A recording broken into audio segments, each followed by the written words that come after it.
আজকের দিনটা শুরু হলো মজার সফরের মাধ্যমে। চলুন আপনাদেরকে নিয়ে যাই আমাদের সাথে। সকালের শুরুতে আমরা রওনা দিলাম গন্তব্যের উদ্দেশ্যে।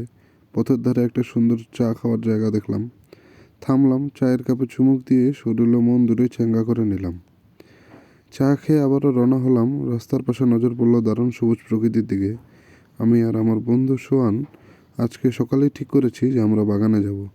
অনেক দিন বাগানে যাওয়া হয় না, তাই বাগানের অবস্থা দেখে এরপরে কি বিষ স্প্রে করতে হবে তা নিয়ে সিদ্ধান্ত নেব। পথে হঠাৎ দেখি তুত ফলের বাগান, যেটাকে আমরা মালবেরি গাছ বলি। আর সুযোগ পেয়ে আমি আর আমার বন্ধু একটু স্বাদ নিয়ে নিলাম।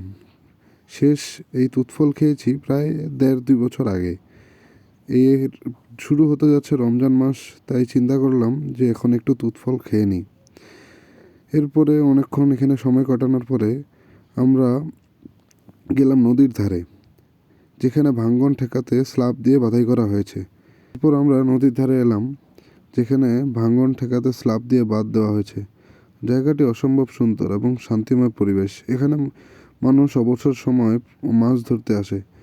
এখানে প্রচুর মাছ ধরতে আসে মানুষ, যা আমাদের এলাকা থেকে আসে এবং এই এলাকার মানুষও ধরে।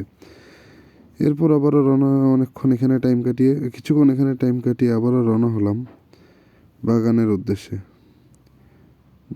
আমাদের বাগানের পাশে আলুর ক্ষেত লাগিয়েছিল আমার গাড়ি এটা।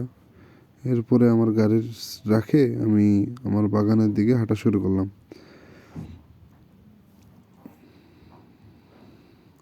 বাগানে গিয়ে দেখি আমার গাছগুলোতে আমের অনেক দানা দেখা যাচ্ছে। ছোট ছোট দানাগুলো ফুলের মতো ধরা দিচ্ছে। মনে হচ্ছে এবার ফলন ভালোই হবে, মাশাআল্লাহ। তারপর কিছুক্ষণ বাগানের পাশে নদীর সৌন্দর্য উপভোগ করলাম। সবুজের মধ্যে দাঁড়িয়ে থাকা অন্যরকম শান্তি। একটু হাঁটলাম আর শেষে কিছুক্ষণ আড্ডা দিয়ে সব কিছু পরিদর্শন করে বাসায় রওনা হলাম। আজকের দিনটা ছিল বেশ দারুণ। প্রকৃতির বাগান, নদী, বন্ধুর সাথে কিছু মুহূর্ত কাটানো হলো।